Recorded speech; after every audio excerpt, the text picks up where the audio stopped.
اپنے معاملات کی آسانی کے لیے، وہاں کی آسانی کے لیے میں یہاں تھوڑا سوچ سمجھ کے چلوں، رب فرماتا ہے تجھے ایسے ہی آزاد نہیں چھوڑا جائے گا، آزاد پنچھیوں جیسی زندگی نہ گزار، صبح قیامت کے معاملات کو پیش نظر رکھ، اس پر غور کر۔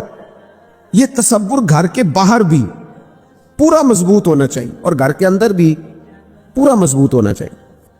انسان اپنے مالک سے ڈرے اور قیامت کے دن اس کی بارگاہ میں حاضری کا یقین رکھے، اور وہ یاد رکھے کہ یہاں جو کچھ وہ دیکھے نا، بچوں کو استاد پڑھاتا ہے، محنت کراتا ہے، اگر بچے نہیں پڑھتے تو ڈانٹتا بھی ہے، سمجھاتا بھی ہے، قائل بھی کرتا ہے، اور جب وہ آخری بات کرتا ہے تو پھر وہ پتہ کیا کہتا ہے؟ چلو ٹھیک ہے، اگر نہ پڑھو گے تو امتحان تو آنا ہی ہے نا، رزلٹ تو آنا ہے، پیپر میں بیٹھو گے نہیں آئے گا، فیل ہو جاؤ گے۔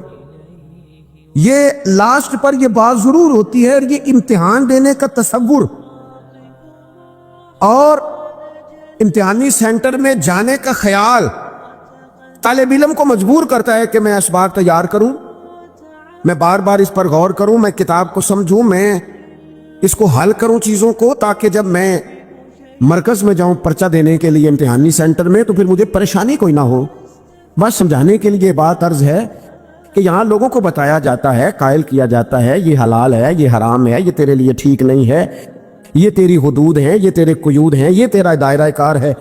لیکن اگر پھر بھی کوئی بندہ باز نہ آئے، پھر بھی کوئی شخص باز نہ آئے، تو پھر اس کو کہا جائے گا صبح قیامت اللہ خود حساب لے لے گا، پھر تجھے مالک اپنے سامنے کھڑا کرے گا، ثم لتسألن یومئذ عن النعیم، پھر وہ تجھ سے ایک ایک نعمت کے بارے میں سوال کر لے گا، پھر تجھے جواب دینا ہوگا۔ تو اس تصور کو اپنی زندگی میں لاگو کریں کہ ہم نے مرنا ہے، اللہ کی بارگاہ میں جان، اس تصور کو پوری طور پر طاری کریں اپنے ذہنوں میں۔ یہ جو رسمی سی بات ہے نا، پتہ نہیں کب چلے جانا ہے، جو جانے والے ہوتے ہیں ان کی کوئی تیاری بھی ہوتی ہے، جن کو پتہ ہوتا ہے نا وہ رمضان المبارک میں نا کئی دفعہ ایسا ہوتا ہے کہ ٹکٹیں نہیں مل رہی ہوتی اور عمرے کے ویزے لگ چکے ہوتے ہیں، تو ایجنٹ کہہ دیتے ہیں جانے والوں کو کہ تیاری رکھنا، کسی وقت بھی میرا فون آ جائے گا۔ تو لوگوں نے بیگ باندھ لیے ہوتے ہیں، سامان تیار کر لیا ہوتا ہے، سارے انتظامات کر کے رکھے، کیوں کہ پتہ نہیں کس وقت بلاوا آ جائے گا۔ تو روز کہتا ہے پتہ نہیں اللہ کی جانب سے کس وقت بلاوا آ جائے گا۔ پھر اپنی تیاری بھی تو یار کچھ بتانا، میں بھی بتاؤں، آپ بھی بتائیں، پھر ہم اپنے آپ سے یہ بھی تو سوال کریں نا کہ جہاں اچانک جانا پڑے اس کے لیے تیاری ہوتی، ہماری تیاری کیا ہے؟ اگر اچانک جانے پڑے اس کی بارگاہ میں کیا تیاری؟ روز دیکھ رہے ہیں نا، کچھ لوگ روڈ پہ چڑھے تھے پہنچ نہیں سکے، ہاسپٹل گئے تھے پہنچ نہیں سکے، کچھ لوگ کسی فیلڈ میں کام کر رہے تھے، ڈگری نہیں مل سکی، جا ہی نہیں سکے، وقت آ گیا۔ تو اگر وہ ٹائم آ جاتا ہے اس کی بارگاہ میں حاضر ہونا پڑ جاتا ہے، تیاری کیا ہے؟ نبی پاک علیہ الصلوۃ والسلام گھر کے اندر اپنے گھر والوں کی تربیت کے لیے اور تعلیم امت کے لیے ایک دعا مانگتے تھے۔ حضرت عائشہ صدیقہ کہتی ہیں حضور دعا مانگتے تھے، مشکات میں موجود ہے۔ کیا دعا تھی؟ اللہم حاسبنی حسابا یسیرا، اے اللہ ذرا حساب آسان کر کے لینا۔ یہ حضور تعلیم امت کے لیے دعا مانگتے، اللہ حساب ذرا آسان کر کے لیجیے، مالک کرم فرمانا۔ حضرت عائشہ صدیقہ رضی اللہ تعالیٰ عنہ ارشاد فرماتی ہے میں نے عرض کیا یا رسول اللہ صلی اللہ تعالیٰ علیہ وسلم یہ آسان حساب کا کیا مطلب ہے؟ تو حضور فرمانے لگے عائشہ آسان حساب کا مطلب یہ ہے کہ رب کریم بندے کے نامہ یا مال پر نظر ڈالے گا اور پھر اللہ تبارک و تعالیٰ اس سے درگزر فرما دے گا، یہ آسان حساب ہے۔ پتہ مالک کو ہے اس نے کیا کیا ہے، پر کریم ہے نا، عدل کرے تھے تھر تھر کمبڑ، اچیاں شانہ والے تھے جے فضل کرے تھے، پھر بخشے جامن میرے جے منہ کالے، نظر کرے گا پھر معاف فرما دے گا۔ اور حضور فرماتے عائشہ یاد رکھو جس سے اس نے حساب لیا وہ پھر بڑی مشکل میں آ جائے گا، اس کے لیے مشکل ہو۔ اللہم حاسبنی حسابا یسیرا، اے اللہ تو حساب ذرا آسان کر کے لینا، ذرا آسان کر کے، اس لیے تعلیم امت کے لیے کہ امت کے دل میں خیال پیدا ہو کہ حساب دینا ہے، تو نے حساب دینا ہے، تو نے اپنے مال کا حساب دینا ہے، تو نے اپنے لفظوں کا حساب دینا ہے، تو نے معاملات کا حساب دینا ہے۔ تو جس کرسی پہ بیٹھا ہے تو کلرک ہے یا صدر ہے، تو نے اپنی اس نشست کا حساب دینا. تو استاد ہے یا پیر طریقت ہے، تو مؤذن ہے یا خطیب ہے، تو جو بھی ہے تو نے حساب دینا ہے. تجھے تیرے منصب کے بارے میں پوچھا جائے، تجھے تیرے عہدے کے بارے میں پوچھا جائے گا، تجھے اپنی ذمہ داریوں کے بارے میں حساب دینا. اللہ کی بارگاہ میں تمہیں جا کے بتانا ہے کہ تم نے کیا اعمال کی. اس تصور کو پکا کرے اپنی. یہ تصور کتنا کو پکا ہونا چاہیے. دنیا کیا ہے اور آخرت کیا ہے.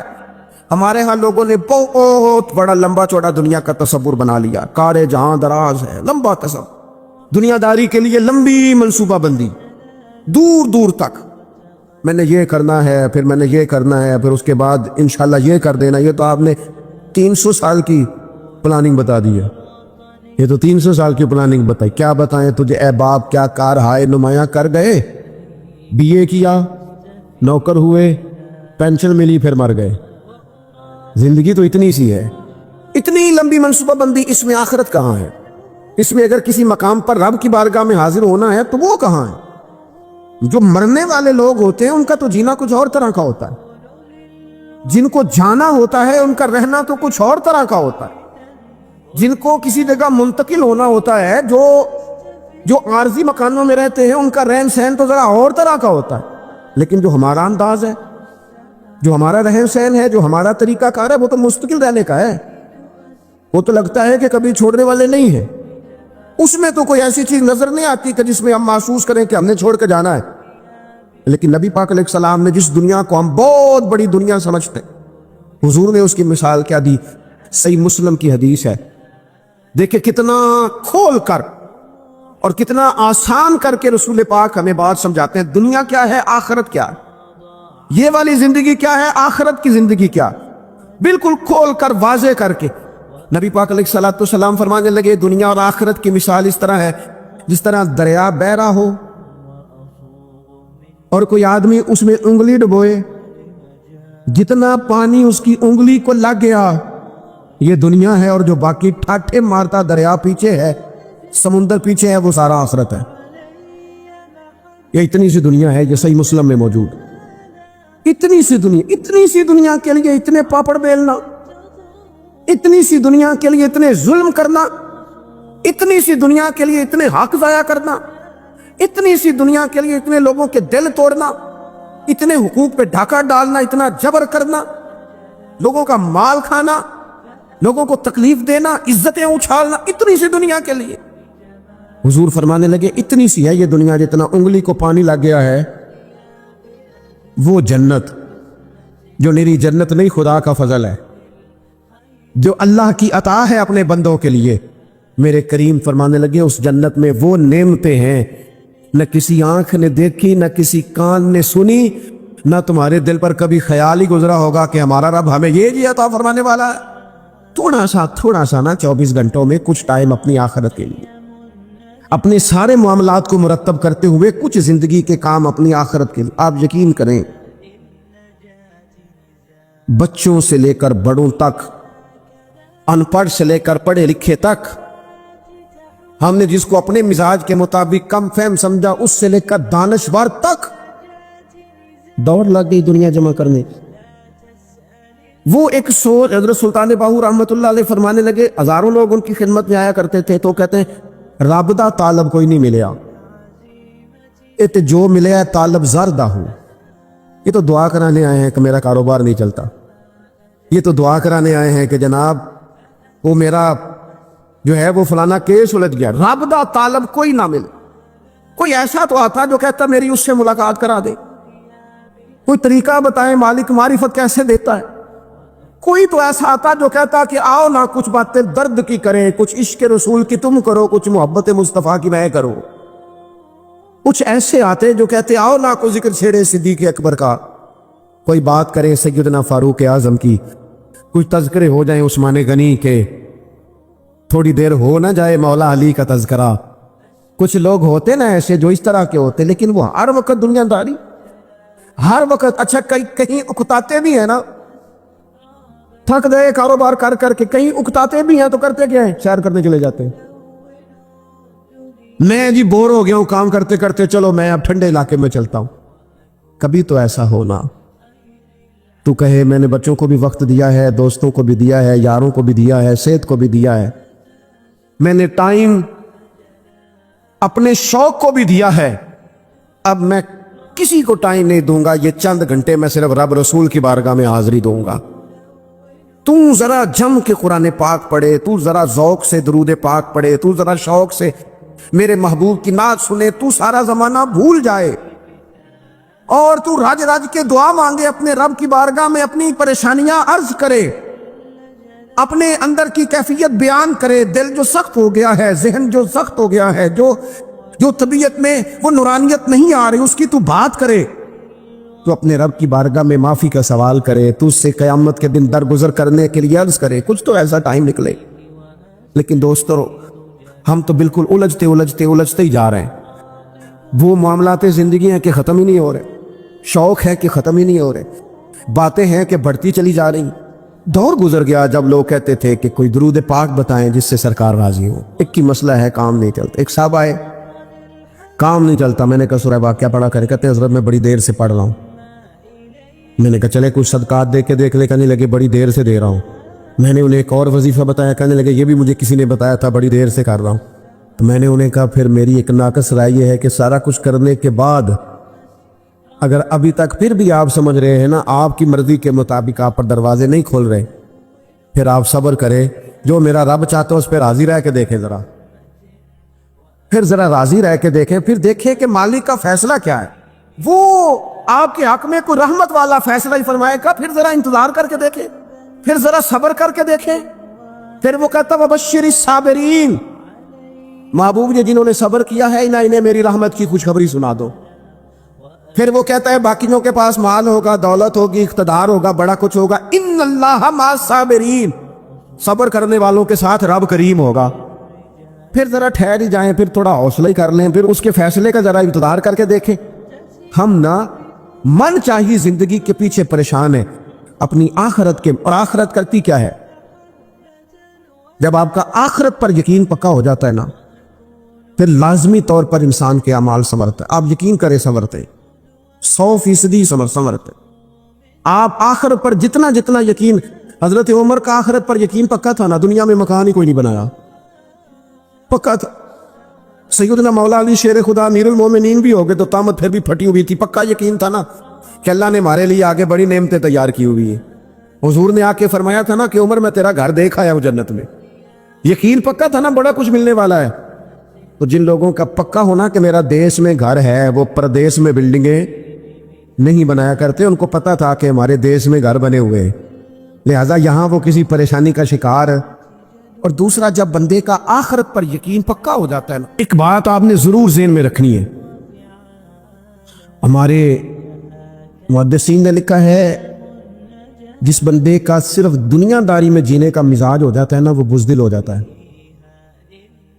اور جس کا خیال ہوتا ہے نا زندگی عارضی ہے, صبح قیامت دوبارہ اٹھوں گا, وہ بندہ بہادر ہو جاتا ہے.